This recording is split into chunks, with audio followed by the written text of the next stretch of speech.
Welcome to Reformed Thinking. Today we are tackling a big one. We're diving into Jonathan Edwards' sermon, The Justice of God and the Damnation of Sinners. Now I know, that title is incredibly intense, but our goal here is to really understand the powerful logic Edwards is building. He lays out this incredibly precise theological case step by step. And by following along, I think we'll see how his very severe view of justice actually ends up magnifying the absolute brilliance of God's grace. So let's jump in.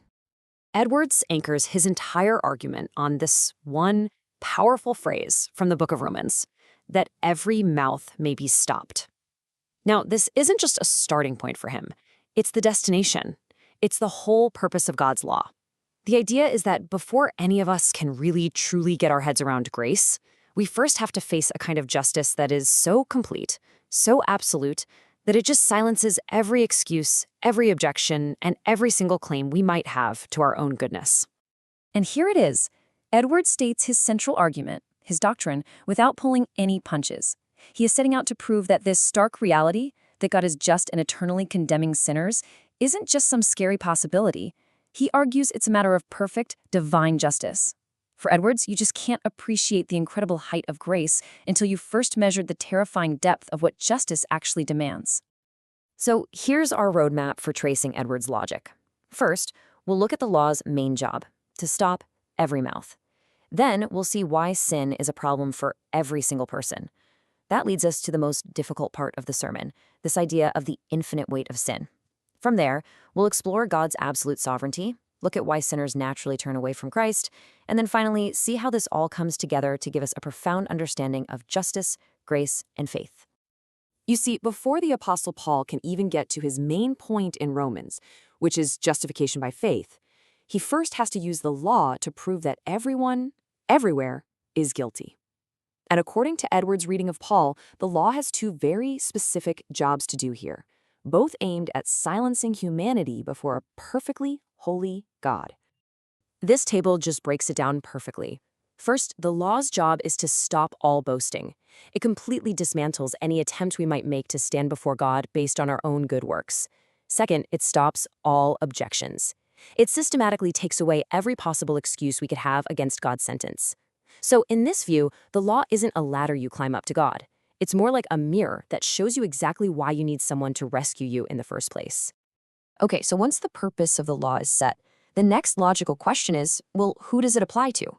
And this is where Edwards, following Paul, shows that this whole problem of sin isn't just for a select group of bad people. Nope, it is a universal human condition. Nobody gets a pass.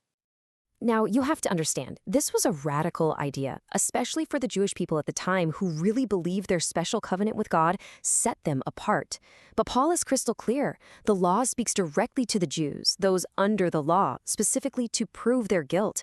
And at the same time, it also condemns the Gentiles, those without law.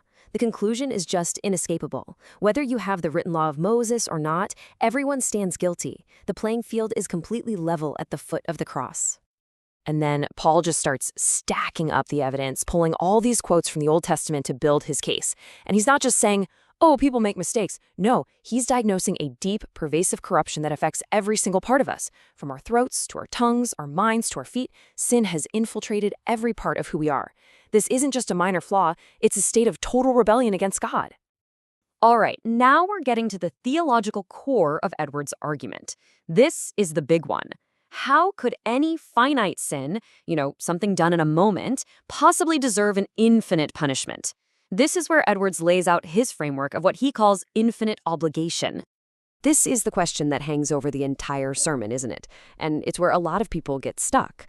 I mean, how can a finite crime deserve an infinite punishment? It seems completely out of proportion. But Edwards says we're measuring it all wrong. We're so focused on the smallness of the sinner, when we should be looking at the infinite greatness of the one who is being sinned against. And that brings us to this crucial concept of infinite obligation. The logic from Edwards goes like this.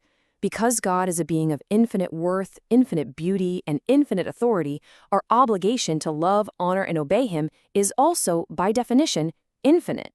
The debt we owe is measured by the infinite value of the one we owe it to. So if the obligation is infinite, well, then the violation of that obligation must also be infinite in its evil. Sin isn't just breaking some arbitrary rule.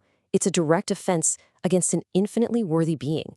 And because of that, the sin itself takes on an infinite dimension of evil. Edwards uses this really helpful analogy to explain it. He says to imagine a line that has infinite length. No matter how thin or narrow that line is, it still has an infinite quality to it. In the same way, he argues, any sin, no matter how small it might seem to us, is committed against an infinite God. And that one fact gives the sin an infinite dimension. So within this framework, if the crime is infinite, then an infinite punishment isn't unjust at all. It's perfectly proportional.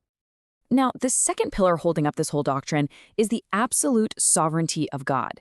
This shifts our focus from the sinner's guilt to the Creator's rights.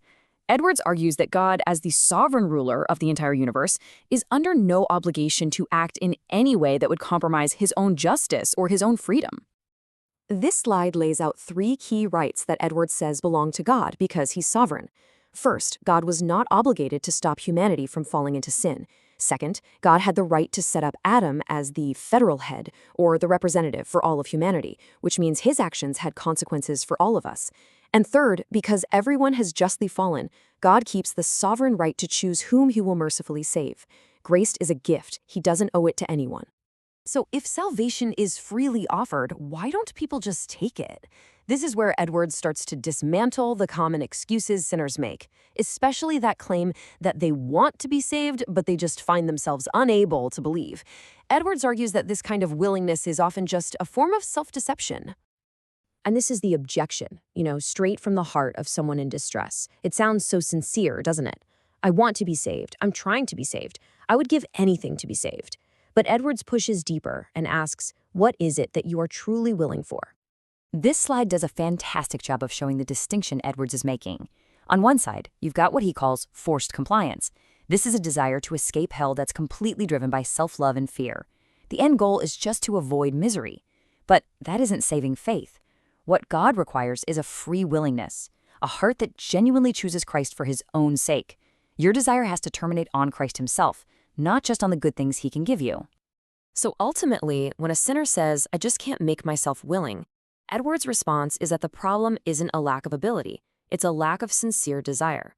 The defect is in the will itself, which, in its natural fallen state, is actually hostile to God.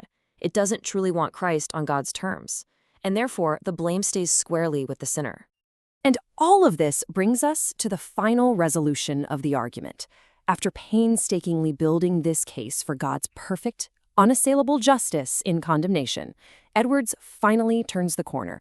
He's about to reveal why this brutal foundation is so absolutely essential for understanding the gospel. We're right back where we started. Every mouth is stopped. All the excuses have been taken away. Every claim to righteousness has been silenced. The entire world stands guilty before God. And it's only from this position, this place of utter helplessness and just condemnation, that the true nature of grace can finally be seen for what it is. And this is the grand payoff of the entire sermon. By proving that God's justice is unshakable, Edwards shows salvation can't be a negotiation. It can't be something we earn.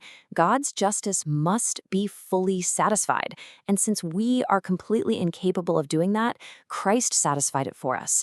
This makes the offer of salvation not just a nice idea, but a profound, necessary, and glorious act of grace, received in only one way, by faith alone. And so we'll end with this thought to chew on. Edwards' sermon forces us to wrestle with the really hard edges of theology. But in doing that, his goal is to show us something amazing. The more we understand the unbending, unmovable nature of God's justice, the more breathtaking and precious his offer of grace in Jesus Christ becomes. It is against the dark backdrop of what we justly deserve that the light of the gospel shines the brightest.